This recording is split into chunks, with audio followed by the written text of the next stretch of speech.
Sekolah Tinggi Ilmu Kesehatan Borneo Lestari. Saya dari Prodi S1 Farmasi. Nah, jadi di sini saya akan mengulik hasil review dari artikel yang sudah saya buat. Yang mana di dalam artikel konseptual ini yang perlu diperhatikan ada dua. Yang pertama, 70% kepenulisannya dan 30% isinya. Artikel ini saya buat berdasarkan landasan literatur, yang mana saya mengambil beberapa artikel-artikel terdahulu karena tidak melakukan penelitian secara langsung.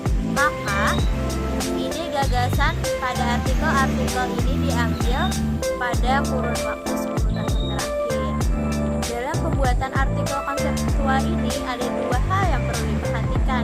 Yang pertama ada ide, dan yang kedua ada gagasan. Nah, kenapa sih kedua hal tersebut harus diperhatikan dalam pembuatan konseptual ini? Agar pada saat kita membuat artikel konseptual ini tidak terlihat asal-asalan. Nah, setelah kalian memperhatikan kedua hal tersebut, maka kita dapat menentukan topik, menentukan pembatas teori dan pembatas empirisnya. Yang mana ketiga hal tersebut adalah yang paling mendasari pada saat pembuatan artikel konseptual ini. Seperti yang contoh yang sudah saya buat ini, ada topiknya, ada pembatas teori dan pembatas empirisnya. Nah, setelah kalian menentukan tiga hal tadi, seperti topik, pembatas teori, pembatas empiris, maka selanjutnya kita akan membuat sebuah kerangka artikel konseptual. Contohnya seperti yang sudah saya buat ini.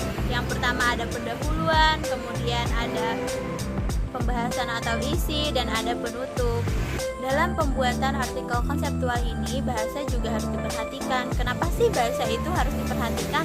Nah, karena apabila kita menggunakan bahasa yang baik sesuai dengan kaidah bahasa Indonesia, maka artikel kita pun akan terlihat baik dan menarik. Nah, jadi di dalam pembuatan artikel konseptual ini kita harus menggunakan bahasa baku. Apa sih bahasa baku itu? Nah, yuk kita bahas. Bahasa baku itu adalah bahasa yang sudah ditetapkan oleh Kamus Besar Bahasa Indonesia. Contohnya pada artikel saya ini terdapat kata-kata seperti produk dan alternatif. Nah, selanjutnya kita akan membahas struktur artikel konseptual. Apa sih struktur artikel konseptual itu? Yuk kita bahas sama-sama. Yang pertama ada judul. Judul harus mengandung unsur-unsur permasalahan yang akan dibahas. Satu ciri yang harus diperhatikan dalam membuat judul artikel konseptual adalah provokatif. Provokatif artinya mampu merangsang pembaca untuk membaca artikel yang bersangkutan. Seperti artikel yang sudah saya buat dengan judul Lulur Rempah Tradisional sebagai Alternatif Kesehatan Kulit Wanita Indonesia, yang mana di dalam artikel tersebut kita membahas tentang manfaatnya, tentang kandungan apa saja yang terkandung di dalam lulur tersebut, tentang bagaimana cara pembuatannya dan bagaimana cara penggunaannya yang baik dan benar. Selanjutnya yang kedua ada penamaan. Penamaan penulis ini harus diikuti dengan gelar, terus nama lembaga, tempat bekerja ataupun bersekolah. Contohnya yang sudah saya buat ini ada nama saya, kemudian program studi yang saya ambil, dan ada alamat kampus saya. Nah, selanjutnya yang ketiga ada abstrak.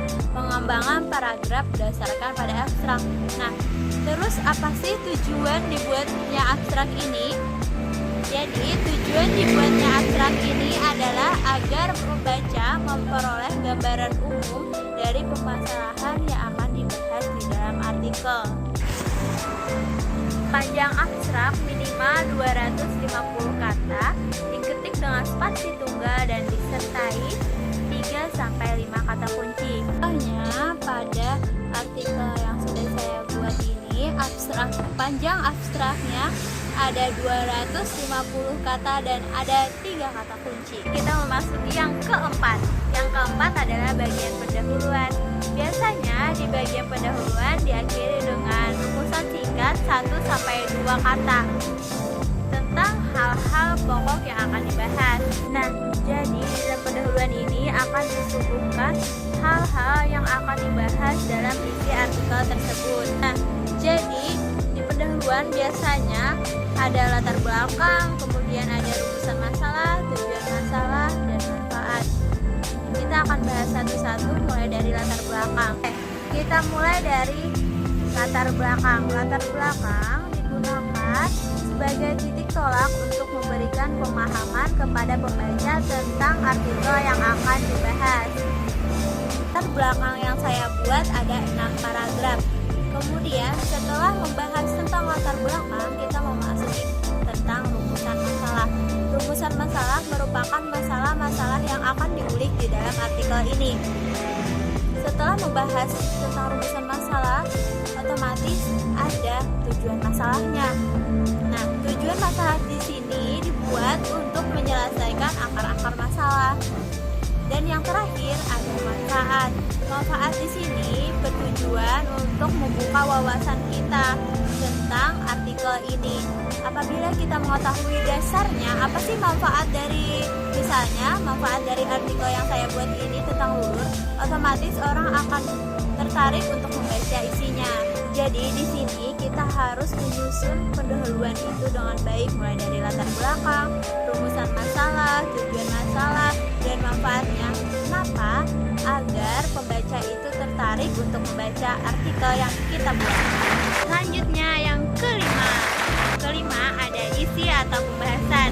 Di bagian isi ini berisi tentang kupasan mengenai analisis, argumentasi, komparasi, keputusan dan pendirian atau sikap penulis mengenai masalah yang dibicarakan. Jadi di dalam pembahasan berisikan pembahasan tentang ruang lingkup masalah. Pembahasan dapat dilakukan dari perspektif teoritis, empiris, dan prediksi logis. Selanjutnya, dalam menulis bagian pembahasan atau isi ada beberapa hal yang perlu diperhatikan. Yang pertama, kaitkan pustaka yang relevan dengan judul dan permasalahan. Yang kedua, menguatkan, membandingkan, menjelaskan, serta mendeskripsikan pustaka atau literatur. Yang ketiga, nyatakan alasan yang signifikan pentingnya pembahasan topik atau tema, baik secara teoritis maupun praktis. Bagian isi juga akan mengikuti kutipan loh. Kutipan ini pun tidak boleh terlalu panjang agar tidak terlihat seperti diktat, dan tidak boleh juga menjauhi sifat tertutup. Dalam artian harus bersifat logis, runtut, kritis, argumentatif, dan analitik. Contohnya seperti kutipan pada artikel saya, yaitu lulur adalah kosmetika yang digunakan untuk merawat dan membersihkan kulit dari kotoran dan sel kulit mati. Dikutip dari Indra Moko dan Widarti 2017. Nah, kutipan tersebut bersifat logis, runtut, argumentatif, analitik, serta menjauhi sifat tertutup. Jangan lupa penggunaan diksi juga harus diperhatikan. Sebenarnya diksi itu ada banyak, dan di dalam artikel saya pun ada terdapat berbagai macam diksi. Oke, kita memasuki struktur yang terakhir. Yang terakhir kita akan membahas tentang daftar pustaka. Yang dituliskan dalam daftar pustaka ini yaitu sumbernya, kemudian judul, buku, dan tahun. Inilah contoh yang sudah saya buat. Di sana ada sumber, ada judulnya, ada nama bukunya, dan ada tahunnya. Nah, setelah selesai menyusun artikel konseptual, maka akan lebih baiknya kita menyunting artikel ini.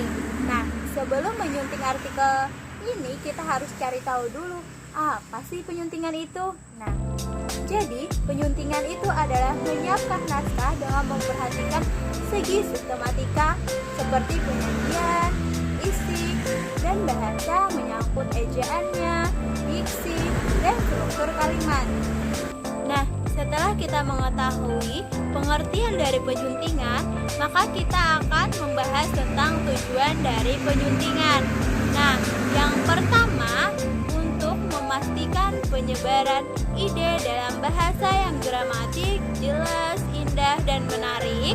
Yang kedua, untuk menjadikan karya lebih sempurna. Dan yang terakhir, untuk memastikan pengaliran dan fakta berkenaan disampaikan dengan jelas, tepat, dan tidak menyalahi agama, undang-undang, dan norma masyarakat. Nah, ini adalah contoh dari artikel saya yang perlu disunting. Di sana ada kata scrap, harusnya tidak ditulis miring karena tidak mengandung unsur ilmiah. Oke, sampai di sini dulu penjelasan singkat dari saya mengenai penyuntingan. Jadi, inti dari penyuntingan ini adalah untuk menyempurnakan artikel kita agar terlihat lebih sempurna. Sudah terasa, pembahasan kita tentang artikel konseptual ini sudah selesai. Mulai dari apa saja yang perlu diperhatikan dalam menulis artikel, kemudian bahasa apa yang digunakan dalam menulis artikel, bagaimana menentukan topiknya, pembatas teorinya, pembatas garisnya, sampai dengan struktur ini. Semoga bermanfaat. Sekian presentasi dari saya. Salah kata mohon dimaafkan. Wassalamualaikum warahmatullahi wabarakatuh. Dadah.